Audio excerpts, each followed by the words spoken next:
Hello kiddos! Welcome sa ating online Bible stories where His last command is our first concern. But before anything else, before tayo magpo-proceed sa ating Bible amazing stories, kailangan muna nating dumako sa manalangin. Let us pray. Panginoon, salamat po sa hapong ito, sa araw na ito na inyo pong binigay sa bawat isa sa amin. May you continue to anoint us as we study your word, O Lord, and help us to apply it in our daily lives, Father. May you continue to grow kids, O Lord, at kayo po ang patuloy na manguna at mangusap sa kanila, maging sa kanilang kanya-kanyang pamilya, O Lord. Salamat ng maraming Panginoon dahil patuloy kang nandyan at nagbigay ng protection sa aming lahat. Sa pangalan ni Jesus, in Jesus' name we pray. Amen. I have something to show you today, kids. Kakaiba ito sa aking ipapakita sa inyo dahil this gonna be boring pagdating sa inyo. Alright? Yes, what? Boring? Yes.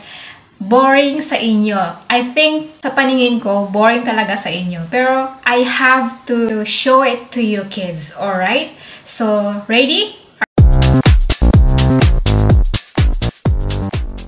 What is your thought about this empty white screen? What can you see in the white screen? Have you wondered what it is look like if I draw something to it? Of course! That's gonna be awesome, right? Hindi na boring tignan kapag may drawing. But before that, we need to look back on how the universe started, on how God created the heavens and the earth.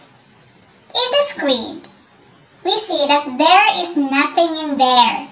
We cannot enjoy seeing this empty white screen. Right? Sino ba naman ang mag-i-enjoy tumingin sa isang screen na walang laman? Walang papansin kapag walang laman ang screen. Ganyan din ang pagsimula ng mundo.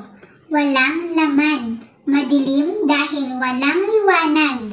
Kasi wala nang laman. Paano magkaroon ng laman ang screen? Dapat may taga-guhit. So, paano kung walang taga-guhit? Well, walang laman. Simple as that. Kailangan lang ng taga-guhit para magkaroon ng buhay ang screen na ito. Kung walang taga-guhit, hindi magkakaroon ng buhay ang isang screen na walang laman. Ganon din sa mundo na kinabibilangan natin. Walang laman at walang kulay. At lalo nang walang kabuhay-buhay kung wala talagang taga-gawa. Alright kiddos, naintindihan nyo ba ang ating introduction sa ating Bible amazing stories? Kung hindi nyo lubusang naintindihan dahil naboringan kayo sa white screen na wala namang guhit ni kahit isang tuldok, no? Papasok na tayo sa ating amazing Bible stories. I hope na this time may makuha kayo, okay? So, babalikan natin later on ang ating introduction at kung ano yung dapat nating gawin sa art and craft natin. Alright? Nang pasimula, nilikha ng Diyos ang langit at ang lupa. Ang mundo noon ay wala pang anyo at wala pang laman. Ang tubig na bumabalot sa mundo ay balot ng kadiliman at ang Espiritu ng Diyos ay kumikilos sa ibabaw ng mga tubig. Sinabi ng Diyos, magkaroon ng liwanag at nagkaroon nga ng liwanag. Nasiyahan ng Diyos sa liwanag na nakita niya. Pagkatapos, inihiwalay niya ang liwanag sa kadiliman. Tinawag niyang araw ang liwanag at gabi naman ang kadiliman. Lumipas ang gabi at dumating ang umaga. Iyon ang unang araw. Pagkatapos, sinabi ng Diyos, magkaroon ng pagitan ng maghihiwalay sa tubig sa dalawang bahagi. At nagkaroon nga ng pagitan na naghihiwalay sa tubig sa itaas at sa tubig sa ibaba. Ang pagitan ito'y tinawag ng Diyos na kalawakan. Lumipas ang gabi at dumating ang umaga. Iyon ang ikalawang araw. Pagkatapos, sinabi ng Diyos, magsama sa isang lugar ang tubig sa mundo para lumitaw ang tuyong bahagi. At iyon nga ang nangyari. Tinawag niyang lupa ang tuyong lugar at dagat naman ang nagsamang tubig. Nasiyahan ng Diyos sa nakita niya. Pagkatapos sinabi ng Diyos, magsitubo sa lupa ang lahat ng uri ng halaman, ang mga tanim na nagbubunga ng butil, at ang mga punong kahoy na namumunga ayon sa kani-kanilang uri. At iyon nga ang nangyari. Tumubo sa lupa ang lahat ng uri ng halaman, ang mga tanim na nagbubunga ng butil, at ang mga punong kahoy na namumunga ayon sa kani-kanilang ori. Nasiyahan ng Diyos sa nakita niya. Lumipas ang gabi at dumating ang umaga. Iyon ang ikatlong araw. So kids, naintindihan niyo na ba ang ating craft kanina na aking pinakita sa inyo, ang white screen na walang laman? Ganon din sa ating mundo. Ganon din sa pagsisimula ng mundo. Wala talaga siyang laman. Madilim talaga siya. Kaya kailangan lang ng taga-drawing para magkaroon ng drawing ang screen. So ngayon, meron ako ditong walang laman na papel. Tcharam! Okay, walang laman. So, wala naman talaga siyang laman. Puting-puti lang siya, alright? So, paano natin gawa ng paraan to para magkaroon siya ng laman? Of course, kagaya sa sinabi ko kanina, lagyan natin ng drawing. Ganon din sa mundo natin, di ba? Nung walang laman, ang Diyos mismo ang nagsabi na gawaan niya ng laman. Sa pamamagitan ng pagsabi ng Diyos ay yun ang nangyari. Okay? God said, no? Pag sinabi ng Diyos, yun talaga ang matupad. At wala talaga yung patumpik-tumpik na hindi niya gagawin. Of course, gagawin talaga niya. No? Hindi ito yung kagaya sa mga sinabi ng mga ninonot natin na galing sa seed. Accidentally na nagkaroon ng seed at biglang tumubo at naging, alam mo yun, ang naging butike at naging, ang dami pang mga koskos balongos, di ba? Hindi iyon, para clarification lang, alright? Alam ko marami sa atin ang naguguluhan patungkol dyan. So ngayon, lalagyan natin ng laman ang papel na ito, gaya sa ginawa ng Diyos sa mundo na nagkaroon ng kulay. Okay? Noong first, second, and third day na creation ng Lord. Dahil dyan muna ang ating pag-aaralan. Alright. So, I'll be giving you 5 minutes, no? Para mag-drawing ng world. Okay? Ng mundo. Okay? Pas dito sa papel na walang laman. Alright? Ready na ba kayo? I hope na meron kayong papel na nandyan na walang laman para doon tayo magdo-drawing sa papel na walang laman. And crayons. Alright? Eraser and lapis na meron ka. Okay? So, I'll be giving you again 5 minutes lang, kids. Okay? Pag natapos na yung timer natin, balik na agad dito at tumingin agad sa screen ninyo, okay? Tapos kanya-kanya natin ipakita kung ano yung na-drawing natin, alright? Sige, let's do this, kids! Your time starts now.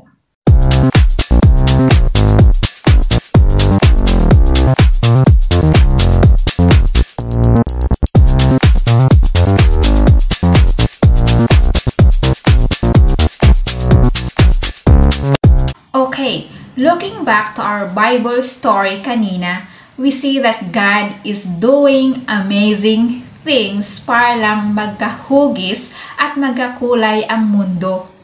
Para lang siyang nagdo-drawing at nagpipaint. Ang kaibahan lang kasi iba ang gamit niya to create kaysa ginamit natin sa pagguhit dito sa papel. Alright? Ang ginamit natin ay lapis and crayons. Samantalang ang Diyos, ang ginamit niya ay ang kanyang sino ang makakasagot? Alright, ang kanyang salita by saying, and God said. So, we discover that God is an awesome God, right? Walang makakagawa sa ginagawa ng Diyos at walang nakakaalam kung saan iyon ilalagay. Walang nakakaalam kung paano yon i-design. Kung may na-design, mayroong designer. Katulad sa ating ginawang activity kanina, hindi naman mag-automatic ang papel at kusang magkakaroon ng drawing, di ba? At kusang magkukulay sa bawat drawing, right? Di naman automatic yon. Kasi papel siya at wala siyang buhay to make it para magkaroon ng laman. Dapat lagyan at dapat may taga-lagay. The first and third day of creation exist because God is already exist. Dapat malinaw sa atin yon, alright? At dapat marunong tayong magsabi na yes, God is already exist before the creation start. Walang gumagawa sa Diyos dahil walang ibang mas makapangyarihan pa sa Diyos. So, dapat po malinaw yan. Maging thankful na lang tayo sa naglikha ng light o liwanag, sky, land, seas, and plants. No? Only God can do that by saying. Okay? So talagang maasahan natin ang Diyos sa kung ano mang sasabihin niya sa'yo sa kanyang salita sa Bible, believed it. Trust the Word of God dahil yun ay pinakamapangyarihan sa lahat. So, question and answer portion. I like this part, no? Ano yung, kung kikinig ka talaga sa ating Bible story kanina, ano yung unang nilikha ng Panginoon? Comment down below. I-comment nyo yung answer nyo para malaman ko yung mga name ninyo na talagang sumagot kayo at hindi lang gagayahan kung sino yung maunang sumagot. Alright? Pangalawa na tong tanong ha, ano yung nilikha ng Panginoon sa pangalawang araw? Pangatlo, ano yung huling nilikha ng Panginoon sa pangatlong araw? Dahil ang Bible stories natin hanggang day 1 and day 3 lang ng creation. So, sunod na next week, ang 4th, 5th, and 6th day na creation ng Lord. Okay? So, I hope na nag-enjoy kayo mga kids. At I hope na nag-enjoy din ng inyong mga parents. At I hope na nandiyan sila sa tabi ninyo para kayo ay tulungan, no? And I hope na may natutunan din kayong take home sa atin. So, huwag niyong kalimutan ang inyong mga sagot. Okay? I-comment sa comment section box. Alright? So, nakita natin on how powerful our Lord is, no? Mas makapangyarihan ang ating kinikilalang Diyos at walang makakapigil sa Kanya, walang makakatalo sa Kanya dahil He is above all things. Alright? So, talagang siya lang yung makapagkatiwalaan natin sa kung ano man yung mga hinahanap natin na solusyon. Seek God, okay? Kailangan na natin na hanapin siya, okay? Hanapin ang tamang sagot na nandyan sa kanyang salita, alright? Hayaan nating lumapit, okay? Ang ating puso, o hayaan nating lumapit tayo sa Diyos at huwag nating pipigilan, alright? Kung ano man yung naramdaman natin. Let's go back to the cross, okay? Dahil dinala lahat ng Panginoon ang ating mga kasalanan sa cross ng Kalbaryo. Alright? No one is perfect. Only God is perfect. Okay? So, He wants us to be perfect. Pero hindi natin magagawa yan kasi we are living in our sinful nature. Okay? So, kung hindi nyo magigets yan, itanong nyo lang sa inyong mga parents. And I hope na ang mga sagot din ng mga parents ninyo ay tama. Okay?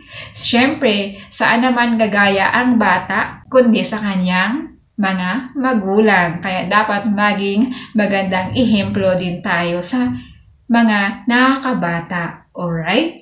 Okay kids, ang dami ko ng daldal. So, okay na ba ang inyong craft? Okay, kung okay na yung inyong craft, kunan nyo siya ng pictures at isend nyo sa ating group chat. Kung sino man ang makakuha o sino man ang makasend ng craft nila sa group chat natin, will be giving some points. Okay?